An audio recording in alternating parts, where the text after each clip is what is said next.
Check this out. Zone lighting. It's normal, pero pag pinrest natin ng all zones, boom! Nagmukhang spaceship siya sa likod, sa harap, pag naka-idle ang sasakyan or paano buksan to? Kinain ako ng pagkatanga ko kanina. Pindutin ko to. Ignition off. That F-150 image is super entertaining. Approach detection, tsaka meron siyang kick switch. Para saan yan? Uy, grabe naman yan. Akyatan dito para sa it's raining, slippery, tapos deep snow sand. Grabe, ang ganda. Parang mga Marvel cinematic yung itsura. Tapos, ay, naku naman, nakakaaliw. Nasaan yung gear shift knob? Di ba? Ito yun.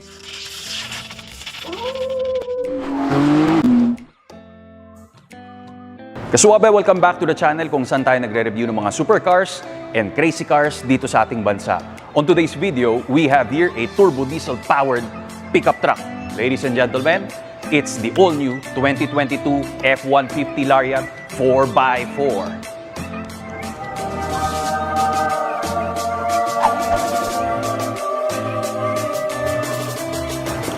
Mga kaswabe, let's begin!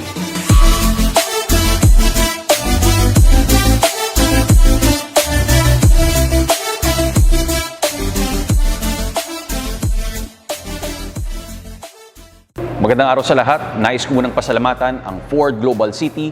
Kanina yung nasa loob ako, talagang ang mga brain cells ko nagpuputukan. Alam mo kung bakit kaswabe? It has so many unique features na hindi natin nakita nung last year na nag-review tayo ng isang F-150.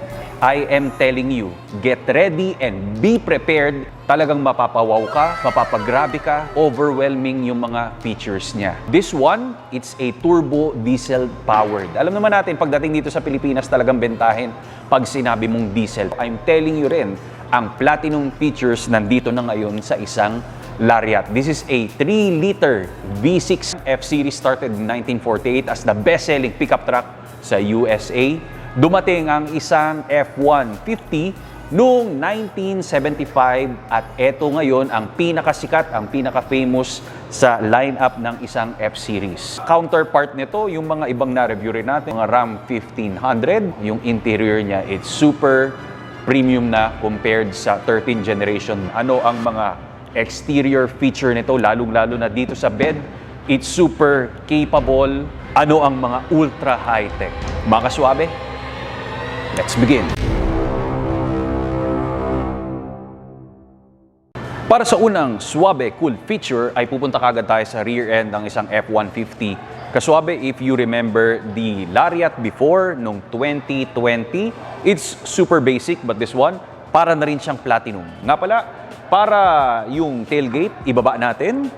Meron dito sa key fob natin, double click lang, it will float pababa. Okay, dahan-dahan, gently and smoothly. Ngayon, ito ang pinagkaiba. This is the super insane feature because this will be your working station. Nakatulad dati, walang ganon. And doon pa sa platinum, doon mo lang makikita na meron kang integrated na ladder. Tapos, ito nga pala yung pinaka-stand na tayong-tayo. Bukod dito, listen to this kaswabe. Ito, meron kang isang mahabang ruler. Halos nasa 4 feet siya.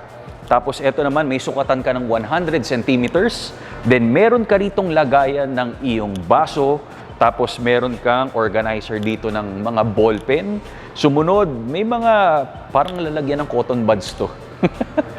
Tapos, one thing pa kaswabe dito, meron kang pwedeng i-clamp dito para pag meron ka raw lalagariin or i-chainsaw, parang ganun, you can do it here.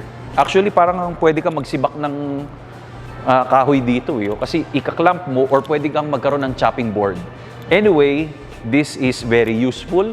Then, hindi ko makakalimutan, syempre, may dala ka dapat dito na beer. Once na nag-off-road ka, or kung ano man adventure ang gagawin, on both sides meron na pwede mo rin siyang pagsintasan ng iyong sapatos pag nabasa.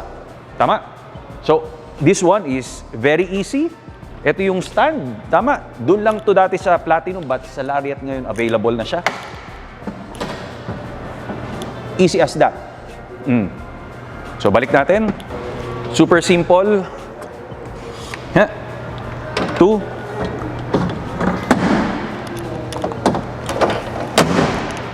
Para iangat mo siya, press this twice.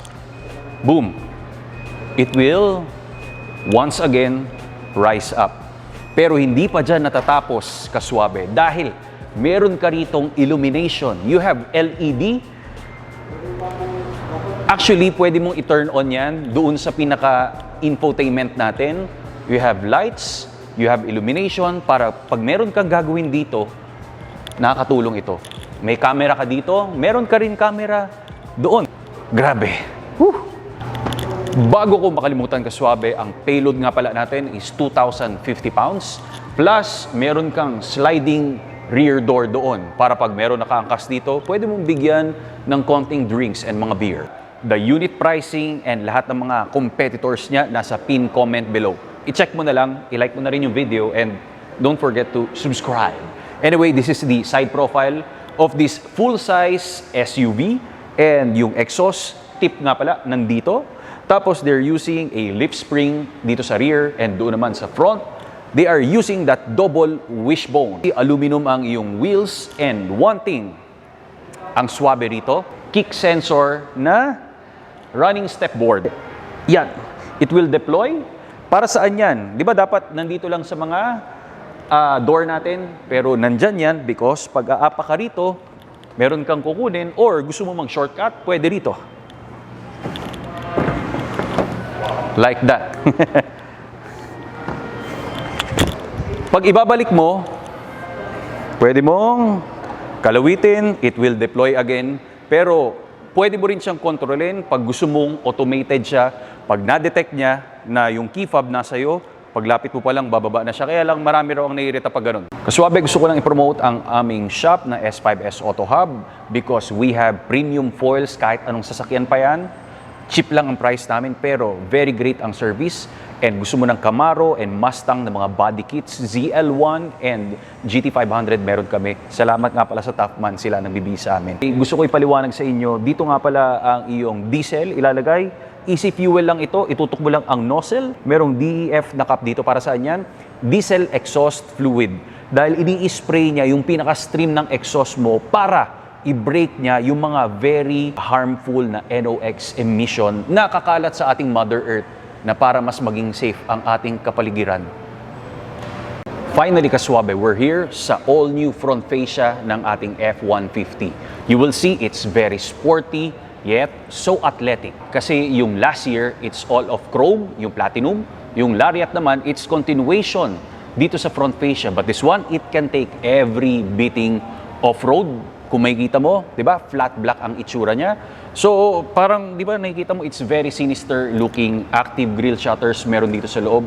Para pag nasa low speed ka, yung engine natin, nagkakaroon ng cooling. Tapos naman, pag mabilis ang approach mo, sasara yung mga grille shutters natin para naman sa iyong downforce. Okay? This one is the all-new. Headlights nga pala, new styling din. Because last year, letter E ang iyong LED ng mga DRL. But this one, letter C. Magmula dito sa taas hanggang dito sa lower bumper. Ang akala ko dati, bitin lang yan. Pag nag-illuminate yan, yung low beam, yung high beam, yung turn signal, nandito. Yan ang pinaka-unique and refresh na itsura. Top speed niya naman ay 192 kilometers per hour inside the ribcage of this F-150 4x4 Lariat. One final look na lang, kaswabe, para hindi natin malimutan lahat ng mga details. So yan ang pinaka-structure niya. Everything there, so nice. Malaki na power folding mirrors. Ito naman ay functional na side vent F-150 Lariat. All-terrain tires, pero yung last year, all-season tires lang. Aluminum yan. Then your escalator. Joke lang. Step boards, power stroke, turbo diesel, and sides. Okay. Exhaust tips. Lahat ng mga reinforcement sa ating suspensions. Sport 4x4 because 4x2 yung dati. Be proud. Para sa pricing niya, mga sensors nandyan, mga radar ng ating blind spot monitoring, dun, side mirrors, then anywhere lang yan dyan. This F-150, it's so reliable pag nag-camping ka, off-road, or even sa city driving. Yung mga mudguard na lang, maganda may additional lang, diba? Pero ako papapaint ko yan ng kulay black para hindi siya madumi tingnan. Parehas lang yan. Passcode. May mga LED lights ka, turn signal. So let's go inside. Pag kailangan mo ng complete information kung magkano ito, sining contact person, nandyan sa pin comment below. Panoorin mo nga pala yung mga video natin ng mga luxury na SUV. Nandun na rin yung F-150 na dati na nireview natin para alam mo kung ano ang pinaka-history. Meron tayong Shelby GT500, mga Mustang, and lahat ng mga Auto Hub Group, even mga Lotus and Rolls-Royce. Don't forget to get some merch para mapalaki natin ang ating channel. Ito na lang ang kamay kong magsasalita. So, door panel ng rear seats. Gray ang kulay to open. Ganyan ang mechanism niya. You have cup holder, Bang & Olufsen. They keep on banging. Parang Boss Coffee yung pinaka branding. Maganda ang quality, syempre. Bulsa, cup holder, twin panel, moonroof. Napaka luwag. Tapos doon pwede mong tanggalin yan. Pwede mong iangat. Tapos may mga seat pocket ka. Then over here is your climate control. Hindi ko lang binuksan yung makina, pero ito, you have a cooled seats or ventilated. Tapos meron kang yan for cigarette na charging. Tapos you have USB ports, home power outlet. Isara natin. Ito charging port, vents, LED. Oh yeah, handle. Baka magkaroon kayo ng temptation. At least may supporting handle dito. Very luxurious yung leather natin with white contrast na stitching. You have a compartment. Pull mo lang. Angat. So another. Yan. Tapos yan. Car. Ipasok mo siya rito. Parang bisikleta nga kasya rito. Or yung mga ice chest. Sobra. Ang dami mong pwedeng ihilera dito. Pwede rin higaan, no? Actually, nakakatawa pakinggan pero kasyang-kasya yun. Ang luwag. Driver side, we are using the built-in mic sa aking camera. Kaswabe to the door panel. Alam mo na lahat yan. Mga cup holder natin, wag nang bagitin yan. Tapos dito, Bang & Olufsen. Ito yung pag-open and close switches mo. Tapos kung anong kukontrolin mo sa right or left. Tapos ito yung joystick. Tama? Then ito naman yung power folding pag pinindot natin. Okay? Pag gusto mo ulit ibalik, ayan ang pangyayari dyan. Yon, yung mga memory seats natin para iset mo nga pala, i-hold mo yung number 1, tutunog yan dito. Yung dead pedal maganda dahil ganyan lang yung pagkakaslant niya, hindi yung tirik na tirik, ganun. Ito talagang mas mas komportable sa mga paa. To open the hood, tapos na-adjust nga pala yung mga pedals natin by this one. Tapos ito ay yung e-brake. Ito naman for your zone lighting sa rear. Pag gusto mong i-turn on, yung sabi ko sa inyo, pag kailangan mo ng illumination na extra doon. Then ito naman yung settings ng ilaw natin na makikita mo nagbabago-bago dito sa ating instrumental cluster. Napaka high-tech. Yung tailgate mo na floating pag gusto mong pababain. Ito naman yung on and off para ito sa yung zone lighting rin na nakokontrol doon. Nakita mo? Nag-ilaw siya. Ayun o. Galing po yan dito sa side mirror natin. Tapos you have a black area dito. Hindi ko lang alam kung ano ito. Pero i-check na lang natin. Of course, this is your electrified seat. Tapos ito yung mga adjustment, lumbar adjustment. You have chrome touches. Then sumunod, this is the bolster. Okay? Nothing nyo naman pero super komportable sa likod nito. Let's hop in using this, oh yeah, na handle. Ito naman, ang material dito, it's super nice ng cut nung pinaka-finish. Tapos may mga chrome, then ito, yung leather. Buti na lang ito nasa ibabaw, tatamaan kasi ito ng araw. Then you have speaker. Sa iyong armrest na kasing laki ng isang hapagkainan. Ito ang aking visibility. Tapos yung mirror, dyan, yung moonroof na twin panel natin. Ito naman for your extra na mga shades or ang daming pwedeng ilagay dyan eh. Tapos ito naman yung pag-open ng moonroof power sliding or gusto mong sumingaw may umutot. Palabasin ang masamang hangin. Tapos ito naman is yung fully open. Ayun. Okay? So it has different settings. You have extra panel dito. Lalagyan din on both sides yan. Cup holder. Kryptonite.